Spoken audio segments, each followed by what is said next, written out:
From breathtaking leaps of faith and daring assassinations to beating the Pope with your bare hands, Assassin's Creed is one of the most iconic video game series of all time. For almost 20 years, fans have been sneaking, stabbing, and parkouring their way through games that are not only grounded in history, but often go to great lengths to celebrate it. Which is why in 2022, when Ubisoft announced that their upcoming Assassin's Creed game would be set in Japan, fans were stoked. A AAA game with ninjas and samurai and the ability to parkour through the forest? Say less, my dudes, I'm freaking sold. But despite that early excitement, Assassin's Creed Shadows has been anything but a smooth ride for Ubisoft. We're talking internal strife, delays, and characters and content so controversial that Japan's own Prime Minister has spoken up about it. It is an insult to our nation. That's why today we're here to talk about how Ubisoft took what should have been a guaranteed home run for them and managed to let down, upset, and even offend their fans every step of the way. Because the story of how we got here to one of the biggest gaming PR nightmares of all time is so much bigger than just any one character or moment. It all started 3 years ago, in the lead up to March of 2022. Think about where Assassin's Creed was at that moment in time. Recent entries like Assassin's Creed Origins, Odyssey, and Valhalla, they had drawn in new players, but they also managed to put off older fans, with many of them jumping on social media to, shall we say, vent their frustration. It's just so insanely long. I've put in over 40 plus hours. I was pleading with the game to make it stop. Assassin's Creed sucks enormous gorilla. So yeah, clearly the series was at a crossroads. Not only were fans at each other's throats over the direction the series was heading in, but the public's perception of Ubisoft as a company was at an all-time low. Controversies surrounding workplace misconduct, aggressive monetization, and reliance on open-world formulas gave gamers a sense that Ubisoft prioritized quantity over quality. And it's not exactly hard to understand why, when every single one of their games seemed to be covered in more and more microtransactions than the last. Discount prices. I've got $1.99. I've got $7.99. I've got $16.99. Cheap. That's why, going into the release window for Assassin's Creed Mirage, Ubisoft was making big promises. I think the message really got through on how much this game is a love letter to the past AC games. Not only that, but they brought out a star-studded cast to drive home that this was a return to form for Assassin's Creed. They were promising fans, this is the experience you've been waiting for. And surprisingly, they delivered. More or less. Look, I'm not saying it was a perfect game. Fans were quick to point out that the story and the main character felt a little underbaked. But even still, many of us in the audience were just happy to see the series return to its stealth gameplay roots, even if it wasn't as deep as the classic titles. Couple that with the fact that the game was a huge financial win for Ubisoft, shattering day one sales records for the franchise, and I think it's fair to say that loads of folks, myself included, were cautiously optimistic about the future of the series. So imagine how gamers reacted when in March of 2022, Ubisoft announced that the next Assassin's Creed game would be set in feudal-era Japan. Get your spectral sock out, nerds. So yeah, fans lost their minds. I lost my mind. Y'all, I haven't been this excited for Japan since Queer Eye made a trip to the country, and that sure as heck didn't involve ninjas. But even if you weren't on the hype train, just try and put yourself in the shoes of the fans that have been salivating for Assassin's Creed to go to Japan for more than a decade. We're talking people that made fan art and concept trailers, debated what time period it could be set in, which historical figures would be included. It is undeniable that there was an excitement, an intrigue to that country, and Ubisoft was ready to capitalize on it. This was the moment that Ubisoft had been waiting for. A chance to channel all that passion and interest into another notch on their belt, continuing that return to form for the series. So when they announced the game in 2022, known at the time as Codename Red, they came guns blazing. And one of the very first things they said, and repeated quite a few times throughout the development process, was how they were doing their best to pay homage to Japan and deliver an authentic experience. It was a big challenge because it's not our culture. So we went there with our team. We took like thousands of pictures. We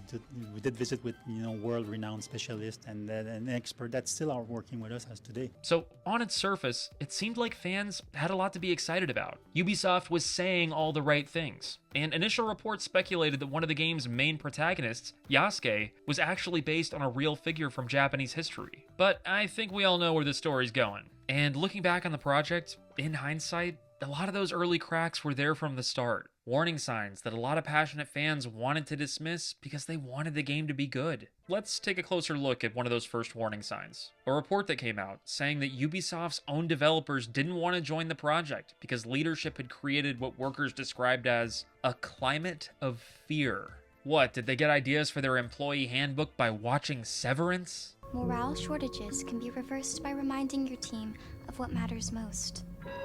Their quarterly objectives. And if that wasn't bad enough, headlines continue to break that the creative director of the game, Jonathan Dumont, was being accused of harassment, including misogynistic and homophobic comments. And keep in mind, this was all coming on the heels of a flurry of top executives at Ubisoft getting the axe just a couple of years prior over very similar allegations. This is all to say that even though the company was trying its best to present a confident, excited face for the gaming masses, behind the scenes it was a totally different story. But unfortunately for Ubisoft, the cracks only continue to form beneath their feet. And that's because in the months that followed the game's announcement, a series of leaks caused fan sentiment to shift from excitement to concern. Practically overnight, discussions started popping up online, questioning not just the game's protagonist, which we'll dig into in a moment, but many of the other elements in the game as well. Everything from the game's engine to its combat system were put under public scrutiny, long before Ubisoft was actually prepared to show them off. Even worse, many of the leaks highlighted that Ubisoft was framing Shadows as a new era for Assassin's Creed, giving many fans pause as to whether or not this new entry was actually returning to the series' roots, or if their words were just hot air to cash in on the fan hype of Japan. But these conversations, as pointy and heated as they sometimes got, were nothing compared to the online discourse that was raging about the game's protagonist, Yasuke. From the moment the game's first trailer hit the web and confirmed that it would feature a black samurai, fans and gamers on all sides have been locked in debate. Concerns were raised that in cherry-picking one of the only black samurai from this period, that Ubisoft was wasting a very real opportunity to feature a Japanese male character in a lead role. But hey, it could have been worse, right? Like, at least they didn't blast hip-hop music when he runs around killing people. Wait, they did that? I said kill him. So yeah, despite what Ubisoft had said publicly about handling the culture with nuance and sensitivity and care, many fans were very much frustrated that it felt like Yasuke was seemingly not getting that same treatment. And again, no matter what your favorite YouTuber tells you, loads of fans, including many gamers of color, fell on both sides of the fence here. While many called out Yasuke as a token or a stereotype, there were others that came away feeling differently. But before we go any further on this topic, let's address the elephant in the room. That this quickly became a political issue, and gamers got ugly with one another fast. Assassin's Creed Shadows is also about wokeness. These people are so stupid.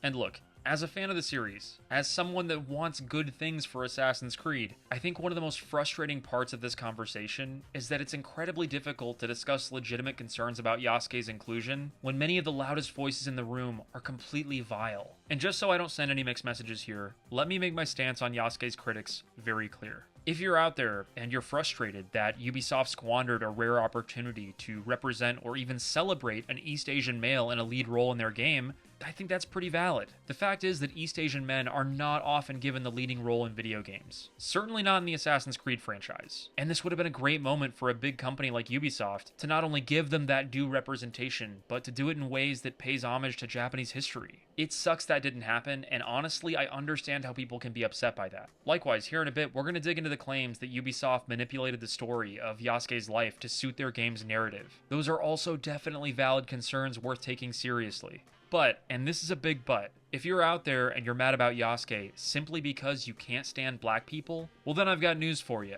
You're the problem. And if you're sitting there thinking, Clyde, were there really people out there raging about Yasuke just because he's black? Yeah, unfortunately there were, and they weren't subtle about it. Racist comments flooded posts and threads all over social media, much of which I can't show you because I'm genuinely concerned that YouTube will demonetize me. It was loud and extremely hateful, and much of it was under the guise of somehow protecting gaming from woke developers. Never mind the fact that Yasuke was a real person that's been depicted in tons of Japanese media. Never mind that Assassin's Creed has never ever been a historically accurate series. For many of these people, the very idea of a black protagonist is offensive to them. It's kind of sad that we need to point out the obvious, but let's do so anyway. It is possible to be critical of a character or their interpretation without throwing out racist, sexist, or homophobic slurs.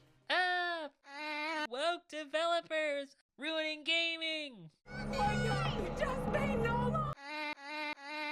And all this toxicity only made it harder for the actual fans to have legitimate conversations about Yasuke, about the line between historical accuracy and creative choice. And please, make no mistake, those discussions were also taking place in the public eye. And that's because as these debates rolled on, the gaming media caught wind of a Change.org petition from fans to cancel Assassin's Creed Shadows, describing it as a serious insult to Japanese culture and history, even suggesting its creator's intent may be linked to Asian racism, before calling for the game's release to be cancelled until Ubisoft shows sincere research and respect for Japanese history and culture. This petition, which amassed more than 100,000 signatures, was propelled by fans, many of them Japanese players, frustrated that Ubisoft had said repeatedly throughout the development process that they were making a game that was respectful of Japanese history, and yet clearly had modified Yasuke to suit the game's narrative and story, even going so far as to change elements about his past or speculating about periods of his life that aren't known. And just to make sure we're on the same page here, I've got to point out that historical fiction has really always been at the core of the Assassin's Creed franchise. These games have been filled with characters from history, many of them tweaked to serve the purposes of the story or to make them more relevant or fleshed out. George Washington, Napoleon Bonaparte, literally backstabbing Julius Caesar. Historical fiction has always been the franchise's bread and butter, since the very beginning of the series when we were palling around with Da Vinci and took on the Knights Templar. Leonardo, I swear to you, he did not die by my hand. This world gets stranger every day. I shall have to focus on my painting. I work on the small portrait of a woman. I'm growing rather fond of it. I do not understand. I do.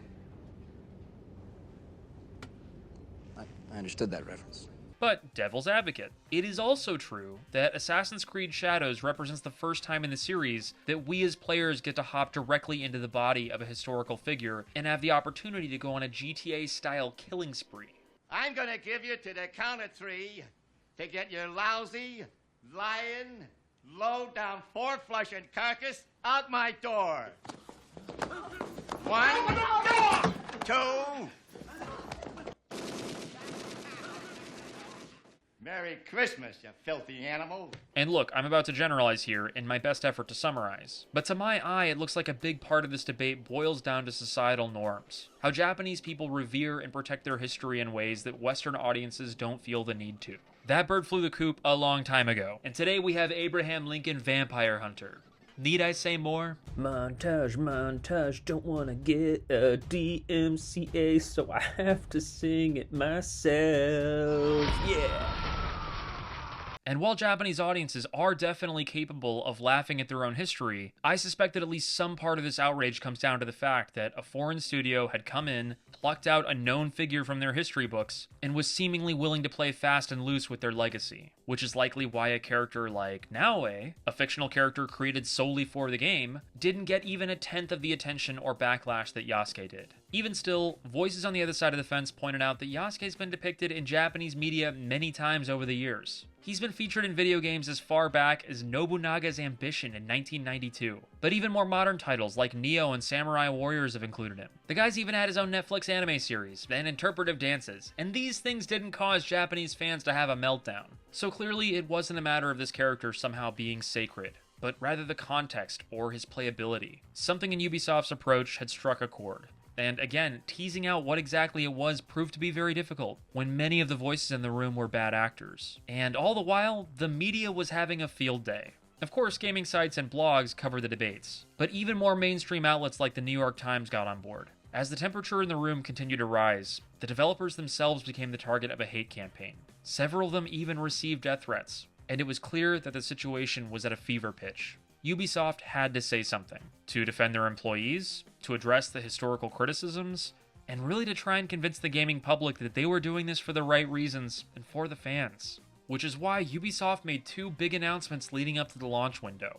First up, on July 23rd, 2024, they released a statement to the Japanese community aimed to try and ease tensions, explaining that our intention has never been to present any of our Assassin's Creed games, including Assassin's Creed Shadows, as factual representations of history or historical characters. The statement goes on to say, from its inception, the series has taken creative license and incorporated fantasy elements to craft engaging and immersive experiences. The representation of Yasuke in our games is an illustration of this. Keep in mind that this statement came out just 4 months before the game was originally scheduled to release, on November 15th, 2024. But that date didn't hold, and that's because the second critical thing that Ubisoft did was to make the decision to push the game back to February of that following year for what they called polish time. And in January, they announced they were pushing it back yet again to make even more tweaks and changes to the game.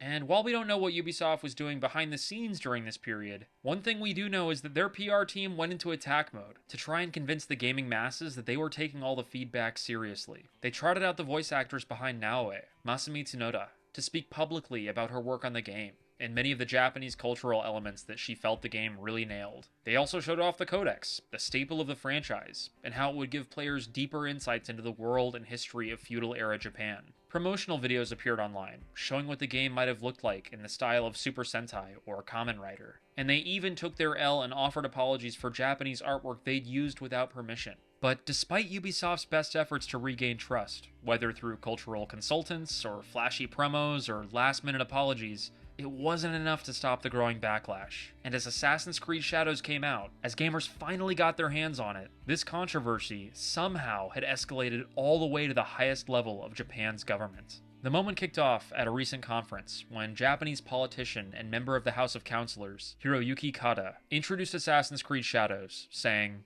"I fear that allowing players to attack and destroy real-world locations in the game without permission could encourage similar behavior in real life. Shrine officials and local residents are also worried about this. Of course, freedom of expression should be respected, but acts that demean local cultures should be avoided."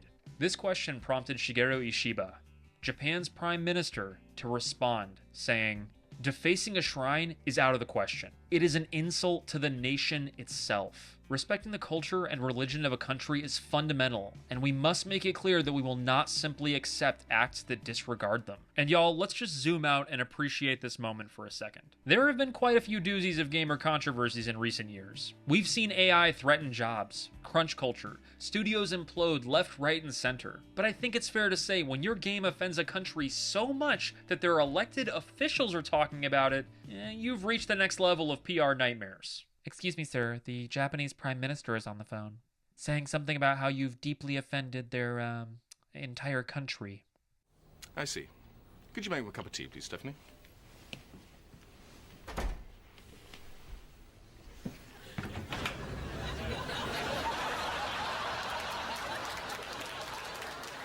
This controversy, Exhibit 19 in a long line of debacles for the game, prompted yet another quick fix and apology from Ubisoft. They immediately released a Day 1 patch, making shrine and temple elements indestructible. And while I'm glad for Japanese fans' sakes that this functionality was changed, it's worth pointing out that Ubisoft had already gotten this feedback 6 months prior, in the form of some of their collector's figurines. And for me, I think the most tragic part of this story, the story of Assassin's Creed Shadows, is a game that should have been an easy win for Ubisoft. There are so many incredible, celebrated stories featuring samurai, games, movies, anime, and Assassin's Creed Shadows absolutely could have been on that list. Yes, it's still early, and sales figures are promising. It is, at the very least, not a total financial flop, and critical reception is good. At the time of this video, it's sitting at a very positive on Steam. Heck, even Japanese journalists and creators have come out to celebrate what Ubisoft has done with the game and its story. Is it perfect? No. And it was never going to be a one-to-one replica of Japanese history. That's okay. But I think it's safe to say that however the game does, whatever patches or additions the developers add over the next year or two, there's always going to be this dark cloud hanging over it. I could be wrong, and honestly I hope I am. But my gut is telling me that most of this bad press won't wash off. I hate to say it, but I suspect that years from now, when people talk about Shadows, they'll be like, "Oh yeah, wasn't that the really controversial Assassin's Creed in Japan?" Honestly, the situation kind of reminds me of another game that I really enjoyed, Jedi Survivor, that was marred by a really rocky technical launch on PC. It was frustrating seeing all that work and all that epic storytelling go down the drain. I'm not saying it didn't deserve the flogging it got, but it felt like at a certain point that flogging was the only thing it got. And just venting out loud here, I worry that when we as gamers get so bogged down by bad actors, hell-bent on brigading hate or politicizing issues, we run the risk of missing the forest for the trees, of having the conversations we need to be having about artistic license and respecting history and intent. It seems to me that in the case of Assassin's Creed Shadows, a little more care and transparency from Ubisoft could have gone a long way to stop these headaches and this turmoil way before it ever even started. But here we are, And sadly, until big companies like Ubisoft learn to take the right lessons away from these, games like Assassin's Creed Shadows will continue to remain just one more example as to why companies are not your friend. Alright, that's a wrap. Thanks for the time, y'all. And a big thank you to our YouTube members and patrons for supporting the channel. See y'all next time. Woke developers ruining gaming!